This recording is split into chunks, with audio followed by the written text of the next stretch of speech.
The wagon wheel snapped at the axle just past the third switchback, and that was how Wren Calloway's life ended and a different, harder one began. She didn't scream when it happened. She heard the crack, felt the lurch, and then the whole left side of the wagon dropped like a stone, pitching her sideways, off the seat. She hit the mountain road shoulder first, the impact shooting up through her collarbone in a white-hot flash that stole the breath from her lungs. The horses didn't stop. They couldn't, on that grade. They simply vanished around the next bend, dragging what was left of the wagon. With them, the broken axle gouging a deep, shrieking trench in the dirt, until the sound faded into the thin mountain air and left nothing behind. Nothing but the wind, nothing but the pines, and Wren, sitting in the red dirt of a road she didn't know, holding her left arm against her body, because the alternative was letting it hang at an angle that didn't look right. She had been 2 days out of Laramie when she'd hired Vic Alderman and his wagon to carry her north, toward the settlement at Harrow's Crossing. She'd paid him half in advance from the small leather purse she kept tucked inside her boot. He had been old and smelled of turpentine, and had said very little which she'd taken for reliability. She understood now that it had simply been indifference.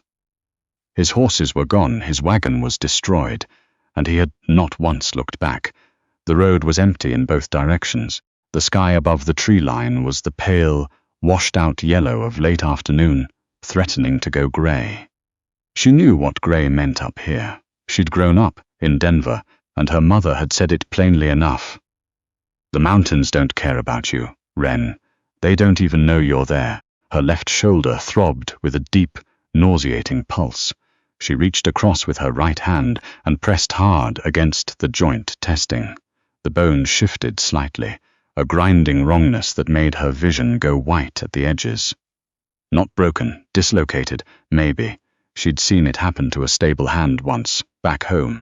He'd been white as chalk until the doctor yanked it back into place, and then he'd wept quietly for 10 minutes in a corner. She didn't have a doctor. She stood up slowly, using a pine sapling for balance. Her traveling dress was torn at the knee. One of her boot heels had separated from the sole during the fall, and flapped loose when she walked, making a sound like a tired, wet cough with every step. She took stock of what she had, a small canvas bag that had been looped around her wrist when she fell. Inside, 2 hard biscuits wrapped in a kerchief, a folded letter she hadn't been able to bring herself to throw away, a tin thimble, and a small bone-handled penknife. No matches, no blanket, no coat beyond the wool traveling jacket she wore, which was adequate for a wagon seat and nothing else. The settlement at Harrow's Crossing was north. She walked north. The road narrowed as the light died. The shadows between the trees lengthened and merged, turning the forest into a single solid wall of dark on either side of the pale strip of road. She kept her injured arm pressed against her ribs, her elbow bent, the joint immobilized by nothing but pressure and stubbornness. The pain had settled into a heavy, rhythmic throb that spiked upward every time her boot heel flapped down wrong on a stone. Twice she heard something move in the trees, not the small, furtive rustling of rodents, something bigger, patient. She did not stop walking. By the time full dark fell, her legs were shaking. Not from fear, though fear was certainly present, a cold, disciplined thing she had tucked behind her back teeth and refused to let out. They were shaking from cold and blood loss and the simple mechanical fact of having been walkings on a mountain road, in heeled boots with a dislocated shoulder. The thimble in her bag was useless. The biscuits she ate without tasting them, chewing mechanically, because fuel was fuel. She almost missed the light. It was a smear of amber through the pines, faint and low, set well back from the road. She stopped. Her first thought was that it could be anyone. Her second thought was that it was 40 degrees and dropping, and she couldn't feel her left hand anymore. She turned off the road into the trees. The underbrush grabbed at her skirt. Pine branches scraped her face. She pushed through, angling toward the light, until the trees thinned, and she stepped into a small clearing dominated by a low, squatly built cabin of unpeeled logs. A thin thread of smoke rose from a stone chimney. One window shuttered, a door made of thick, dark planks, iron hinged. She raised her good hand and knocked. Nothing. She knocked again, harder. The door opened so fast she took a step back. The man who filled the frame was enormous. Not tall so much as wide, built like something quarried rather than born, with shoulders that nearly touched both sides of the doorframe. He wore no coat despite the cold. His dark hair was pulled back and tied, and a beard, close cropped but heavy, covered the lower half of a face that carried the angular, weathered look of a man who spent most of his time outside being uncomfortable, and didn't particularly mind. He was holding a rifle. He looked at her.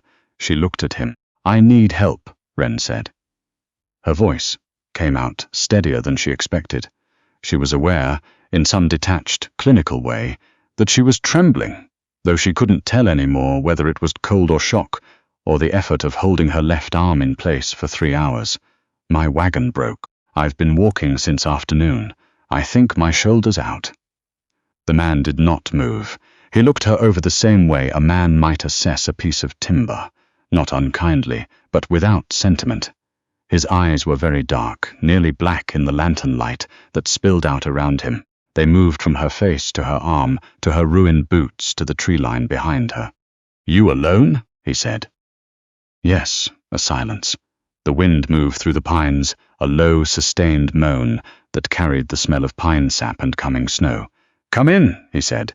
He stepped back from the door. She stepped over the threshold. The cabin was one room, warm from the stove that dominated the center of it.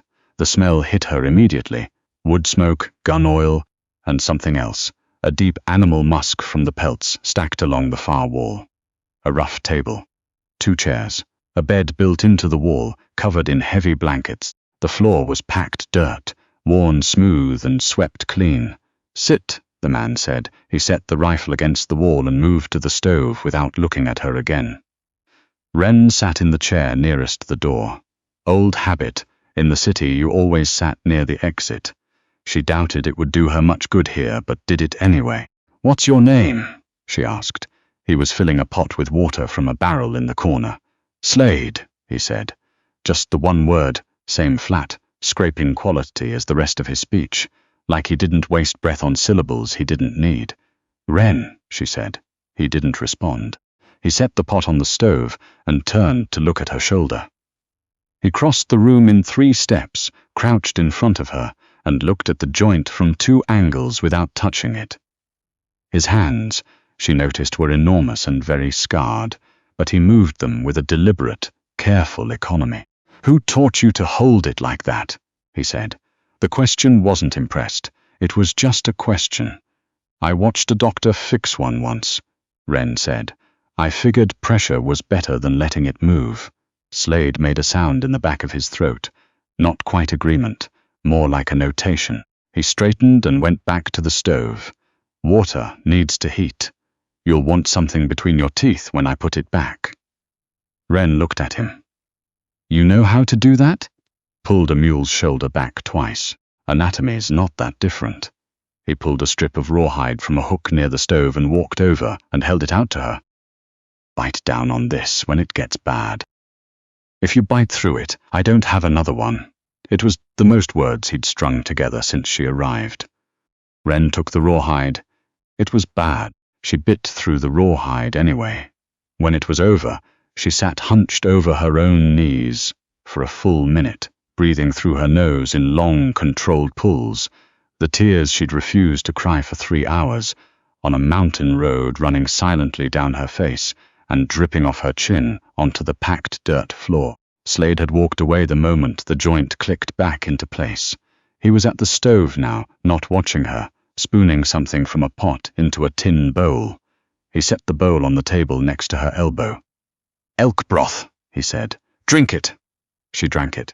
It tasted of old fat and wood smoke and salt, and it was the best thing she'd ever put in her mouth. "I'm headed for Harrow's Crossing," Wren said, when the bowl was half empty.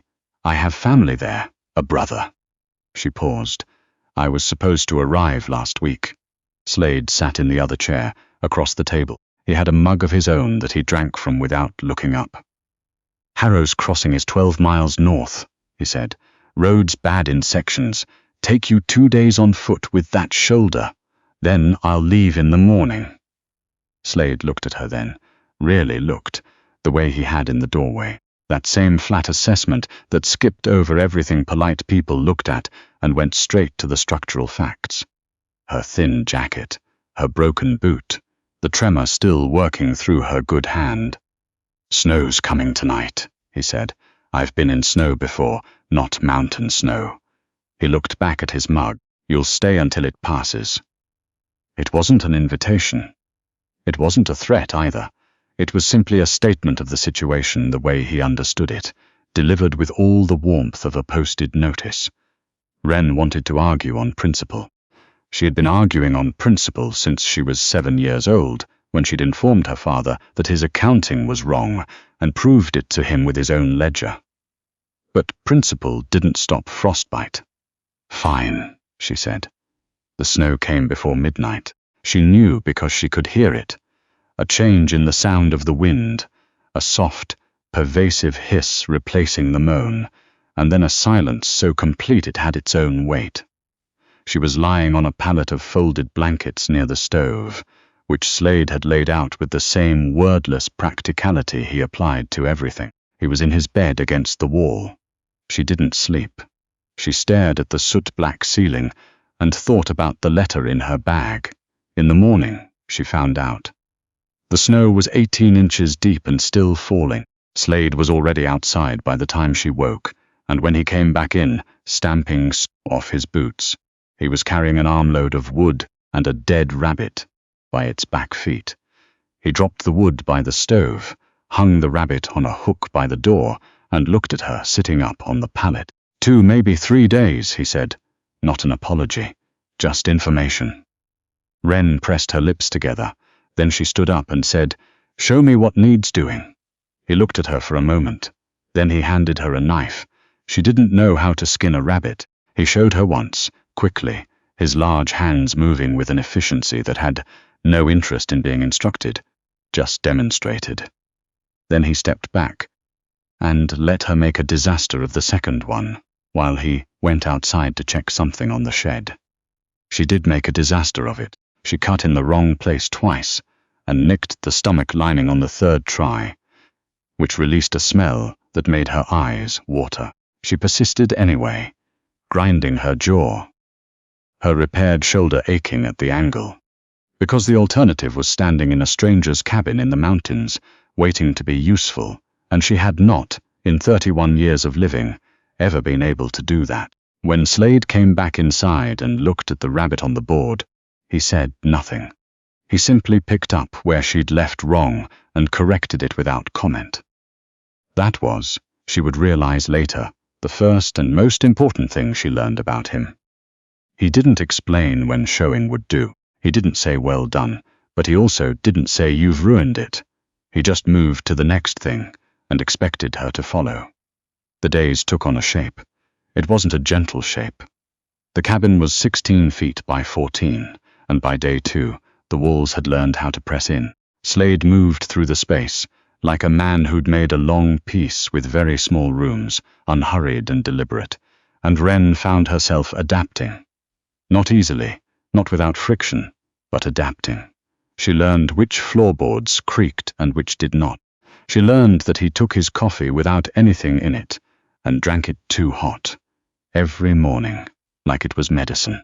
She learned that when he was working through something in his mind, he went very still, the way certain animals did, and that if she asked him a direct question in those moments, he would answer it honestly, after a pause that could last as long as a full minute. She learned this because on the second evening she asked him, "Why do you live up here alone?" He was at the table, using a small flat stone to smooth a section of warped wood. He didn't look up for a long moment. "Quiet," he said finally. "That's all." Another pause. "The quiet up here is different than the quiet down there."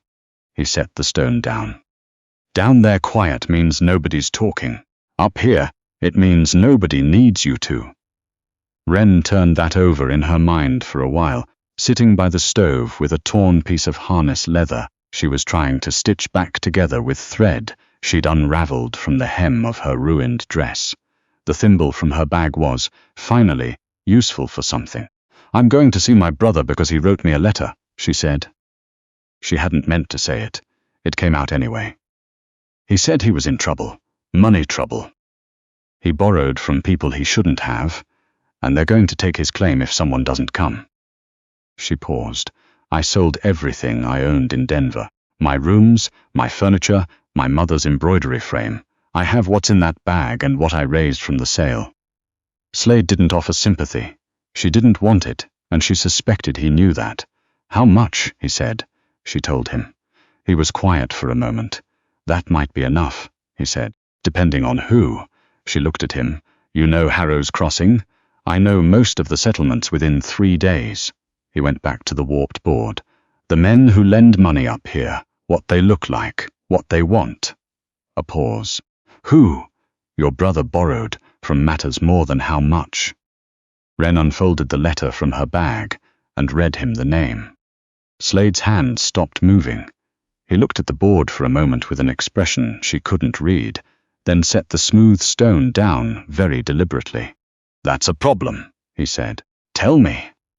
"So," he told her, "the man her brother had borrowed from went by Red Lace, a nickname earned from a red neckerchief he wore year-round and never washed, and from the fact that his business arrangements tended to end with things torn apart at the seams. He operated out of a trading post 2 miles from Harrow's Crossing, and was known for exactly one principle. He didn't renegotiate." Wren listened to all of this, with her hands folded in her lap and her face arranged into an expression she'd developed young. The look of a woman absorbing bad information, without performing distress about it. "How do people stop him?" she asked. Slade was quiet for long enough that she thought he wasn't going to answer. Then he said, "They usually don't." "You said usually." He looked up. For the first time, something shifted in his expression. Not warmth exactly, but a kind of recognition, like she'd answered a question he hadn't asked out loud. "Go to sleep," he said. "Snow'll stop tomorrow." It stopped by mid-morning. The world outside the cabin was a particular kind of unbearable, flawlessly white, the light bouncing off every surface, at an angle designed to pierce the back of the skull. Slade moved through it, like it was ordinary weather, which she supposed, for him it was. He stood in the doorway and looked at the direction of the road for a long time without speaking. Then he turned back into the cabin and picked up his rifle. "I'll take you to Harrow's Crossing," he said. Wren looked at him. "Why?" Slade picked up his heavy coat from the peg. "Red Lace took something from me 3 years ago," he said. "He said it the way he said everything, flat and factual, with no performance in it. This road goes the same direction." She didn't press further. She understood that this was a thing that had been decided, not offered, and that asking more would not make it more true. She laced up her broken boot as tightly as she could and followed him out into the white. The walk to Harrow's Crossing took a day and a half. They camped one night under a rock overhang that Slade clearly knew, where he had cached a small supply of dried meat and a folded oilcloth. He built a fire with the efficiency of a man who had done it 10,000 times without thinking, and they sat on opposite sides of it in the dark, while the pine trees dripped snowmelt overhead. She was halfway through a piece of dried venison when she said, "What did he take from you?" Slade was adding a branch to the fire. He didn't look up. "My brother," he said.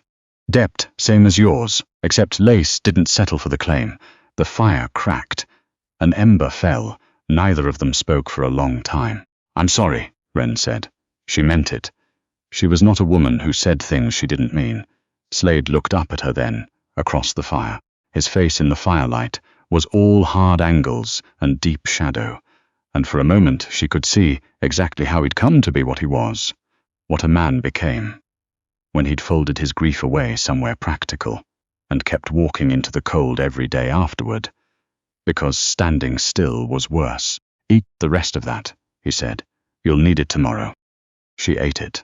They reached Harrow's Crossing in the early afternoon of the second day. A scatter of raw timber buildings along a single muddy road, smoke from 3 chimneys, a general store with a hand-painted sign, and the constant distant percussion of a stamp mill working ore somewhere above the settlement. Her brother's name was Thomas.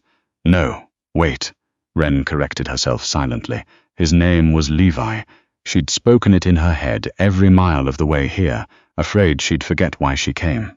Levi, 26 years old, same narrow-boned face as her own, same tendency toward poor decisions made with complete conviction. She found him at the back of a boarding house, sitting in a chair like a man waiting for a sentence to be carried out. He looked up when the door opened, and for a moment he looked the way he had at 12 years old, when she'd pulled him out of a swimming hole with his boot caught on a root. "Wren," he said. His voice cracked. "I know," she said. "We'll fix it." She turned and looked at Slade in the doorway behind her. He was looking at Levi with an expression she couldn't quite name. It held something careful in it. Recognition, maybe. It took most of the money she'd carried from Denver. It took one very long conversation between Slade and Red Lace's man at the trading post, the kind of conversation that happened in low voices in the back corner of a room while Wren sat very still at the front and watched Slade's back. And the way Red Lace's man kept glancing at the rifle, leaning against the counter beside Slade's hand. She didn't know what was said. She knew what she saw. Red Lace's man signed the paper. He didn't look happy about it, but he signed it, and that was the only thing that mattered. Outside, she folded the signed paper and put it in her boot next to what remained of her money.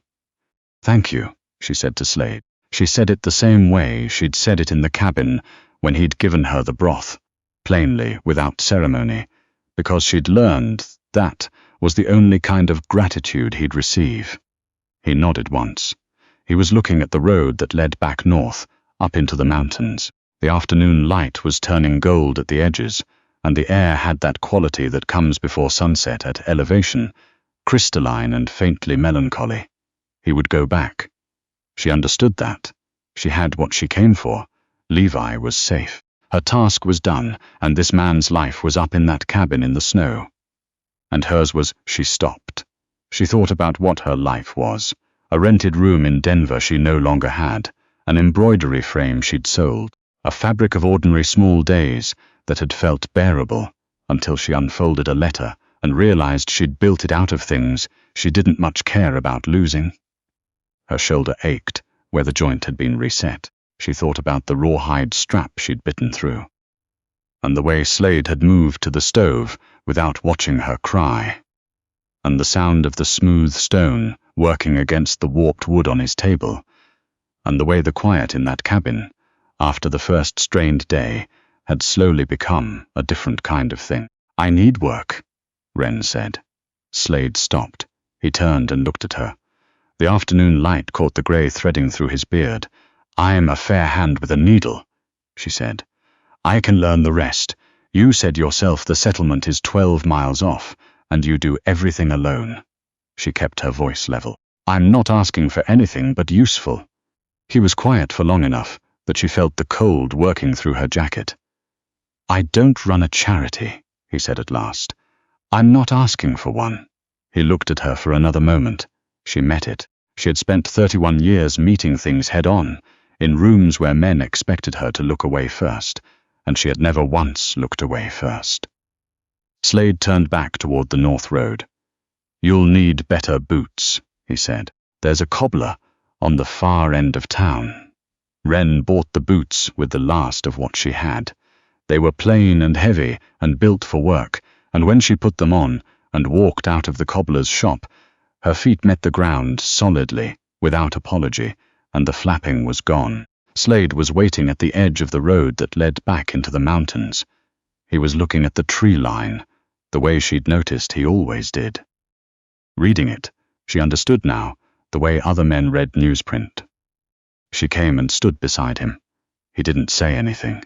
He didn't have to. They walked back into the pines as the sun dropped behind the peaks, and the cold settled around them like a second skin, and Wren discovered that she didn't mind it.